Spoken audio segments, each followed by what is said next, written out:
All right, if you're a Jeep owner and you're staring down that pesky error code P0934, well, you have come to the right place. In this explainer, we're going to crack this case wide open. You know the feeling. You're driving along and then bam, there it is, that little glowing light on your dashboard. It's that universal symbol for a headache just over the horizon, and right now, it's your Jeep trying to get your attention. So, you've plugged in your scanner and it spits out this specific code, P0934. I know, it looks kind of cryptic, but don't worry, just think of this as the very first clue in a mystery that we're about to solve together step by step. Okay, every good investigation needs a starting point. So let's put on our detective hats and really figure out what this code is all about. So here it is, the official definition. P0934 means hydraulic pressure sensor circuit low. Now, the two most important words for you to focus on here are circuit and electrical failure. This is our first major clue, for sure. So when this code pops up on your screen, what is your Jeep actually trying to tell you? It's not just some random string of numbers, It's a very specific message that's pointing us in exactly the right direction. And listen, this right here is the absolute crucial point. So many people see hydraulic pressure sensor and they immediately think, oh no, my oil pressure is low. But this code is telling us the problem is in the communication line itself. The electrical circuit has failed. Understanding that difference is going to save you a whole lot of time and frustration. With any good mystery, you've got a list of suspects. And in our case, the source material points us to four main culprits that could be triggering that P0934 code. Now, before we meet our suspects, let's group them up. It makes it way easier. They pretty much fall into two simple categories. Either the problem is in the wiring that's connecting the parts, or it's with one of the parts themselves. See? Simple as that. And here's our lineup.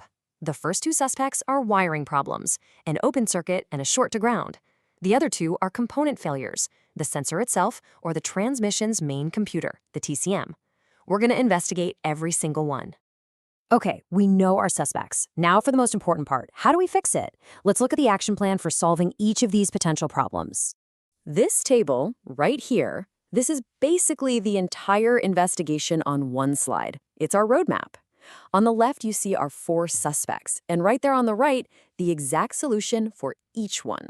So let's break this down one suspect at a time. Let's kick things off with our first suspect, the open signal circuit. This is one of our two potential wiring issues. So what does open circuit even mean? Well, imagine a telephone line with a cut right in the middle of it. The message gets sent, but it never, ever arrives. That is exactly what's happening here. A break in the wire, or even just a loose plug, is stopping the signal dead in its tracks. The fix, then, is pretty logical. You just follow the wire, you get in there, and you inspect the harness for any obvious damage or connections that might have wiggled loose. If you find the break, you either repair it or you replace that section of the wiring. And boom, case closed on suspect number one. All right, on to our second wiring suspect, the signal circuit short to ground. Now, this one's a little bit different. So, if an open circuit is like a cut wire, a short to ground is more like a leaky pipe. The electrical signal is being sent, but it's actually escaping the wire and grounding itself out on the metal frame of your Jeep before it can finish its journey. The solution here is pretty similar. You gotta inspect those wires and connectors. You're looking for any spots where the insulation might have rubbed off, or maybe where some corrosion has created a little unwanted escape route for the electricity. Once you find it, you replace that damaged harness or connector. Okay, but what if the wiring is perfectly fine? What then? Well, then we have to start looking at our components, starting with suspect number 3, the sensor itself. Yep, sometimes the messenger is the problem. The sensor's one job is to read the pressure and create an electrical signal. If it's faulty, it might not be sending a signal at all, or it could be sending the wrong one, which the system then interprets as a circuit failure. And this brings us to one of the more straightforward fixes on the list. If you've ruled out the wiring, the next logical step is to just go ahead and replace the transmission oil pressure sensor. And that brings us to our final and potentially most complex suspect, the transmission control module, or TCM. You should think of the TCM as basically mission control for your entire transmission.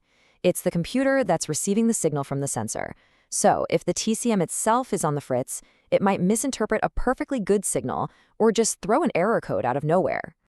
Now, fixing the TCM is a bit more involved. It often requires a professional diagnosis just to confirm it's really the culprit. The solution is then either to replace the module completely, or in some cases, you might be able to have it reprogrammed. So there you have it. We've defined the problem, we've identified the four main suspects, and we've laid out the exact solution for each one. The mystery of P0934 is officially solved. And this is why it really matters. You know, the source material says it best. Understanding this stuff isn't just about turning off a light on your dash. It's about making sure your Jeep runs the way it's supposed to, smoothly and, most importantly, safely. You are now armed with the knowledge you need to tackle this code head-on. So the only question left is, based on what you've just learned and your own comfort level, are you going to be grabbing your tools for a DIY diagnosis? Or are you going to be making a call to your trusted mechanic? The choice is all yours.